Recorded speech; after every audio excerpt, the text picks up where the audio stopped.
Well, I think you relax here. Even though Green Bay lost a tough one to the Indianapolis Colts, the Colts had an amazing defense. They're playing well. Phillip Rivers decided not to give the game away to Aaron Rodgers and the Packers. And look, the Packers, I know they lost to the Minnesota Vikings a couple weeks ago. They beat up on the Jags and the 49ers, and a lot of people are sitting around kind of wondering what type of team this is. I think this team is still a Super Bowl contending team. You just don't know what you're going to get week to week. You may hit at the right time with the Green Bay Packers if you're a betting person with them, because they are a good football team as long as 12 is a quarterback. Number 6. Indianapolis. Phillip is in an elite category himself. We all know that. Well, here's the situation. Green Bay, I just mentioned, lost to the Indianapolis Colts and Phillip Rivers. Phillip Rivers went out and took care of business against the Green Bay Packers. And you heard Coach Frank Wright right there say, hey, he's in an elite category.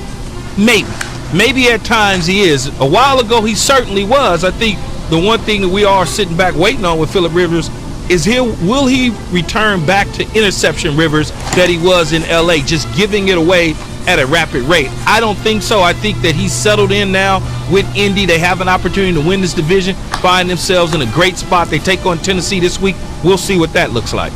Number 5. Tennessee. I've been doing too many curls, so I gotta lay out the arms.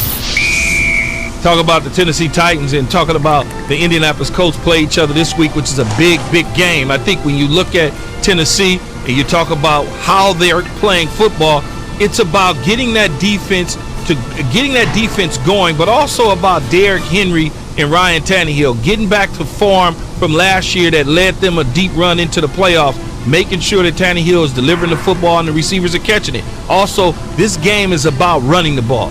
Who wants to tackle Derrick Henry? Nobody. And that's what you got to lean on if you plan on advancing into the playoffs. Number 4. L.A. Rams. We can be as good as we want to be, honestly. And this is a head scratcher, right? Because they beat the Tampa Bay Bucks. But I'm not one of those guys that jump all in because Tom Brady plays for the Buccaneers. Oh, they're going to be great. Brady this, Brady that.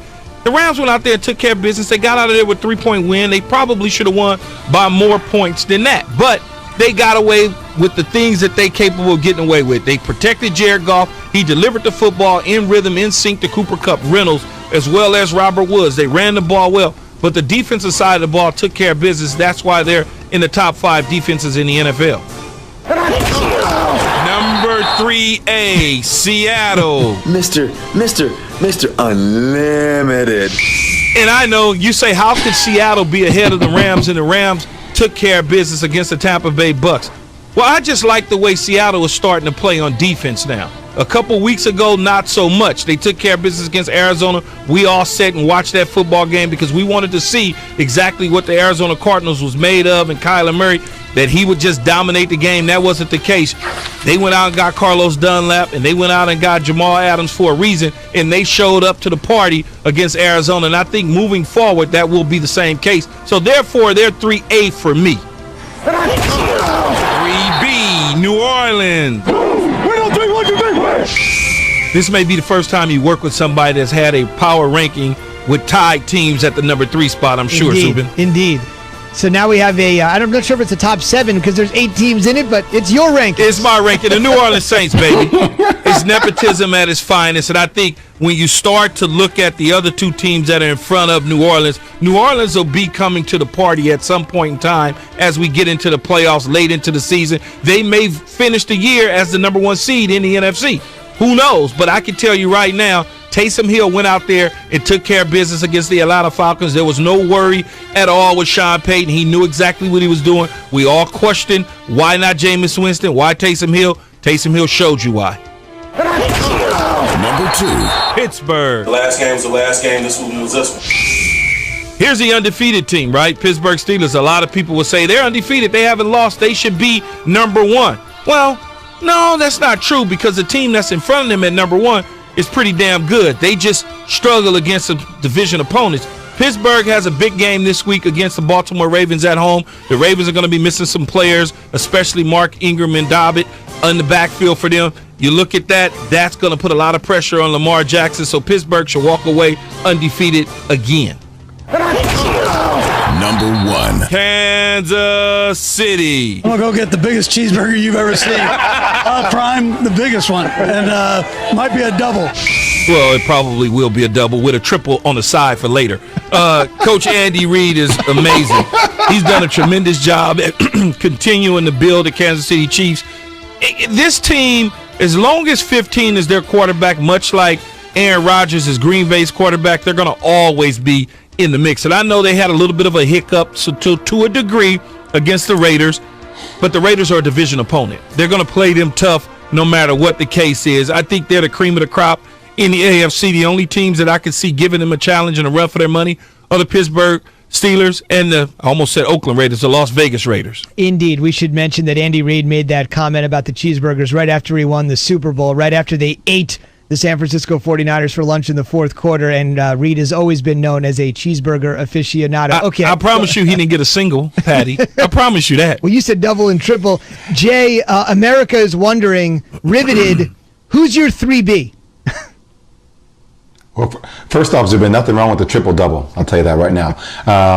I will say this, though, Key. I'm curious. The only objection I would have is the Bills not being in your top 8.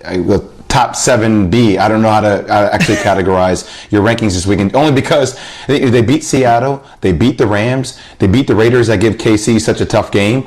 And I know they lost to Arizona, which is kind of like their one questionable loss, but still, I mean, that game came down to the wire where DeAndre Hopkins made just the world's incredible catch to win that game. How come you don't have the Bills in your top 7A, 7B, 8? How come they just not in the rankings, in other words? Well, because I'm not a strong believer in the Bills. I think that they're a good football team. I think they're going to win the division possibly, and they'll have a nice playoff game at home. But outside of that, they beat Arizona. Arizona's not good to me like that. I mean, they lost to Arizona, and Arizona's not good to me like that. They should have beat Arizona handedly as far as I'm concerned. I understand that they took care of business against Seattle. They took care of business against the Raiders. But it was a Seattle team that didn't have those players that I mentioned that played against Arizona on the defensive side of the ball. It's a totally different team now than it were when those teams played them. Las Vegas is a totally different team now than when they played them. That is fair enough, no doubt about it. Still to come, why Jared Goff's win over Tom Brady was almost 2 years in the making. That's after I have this from Straight Talk. It's time for some Straight Talk. Look, we all drop our phones. It happens. You fumble it, crack it, splash it. Well, Straight Talk Wireless now offers this new Platinum Unlimited plan that includes phone protection, just $65 a month for unlimited talk, text, data.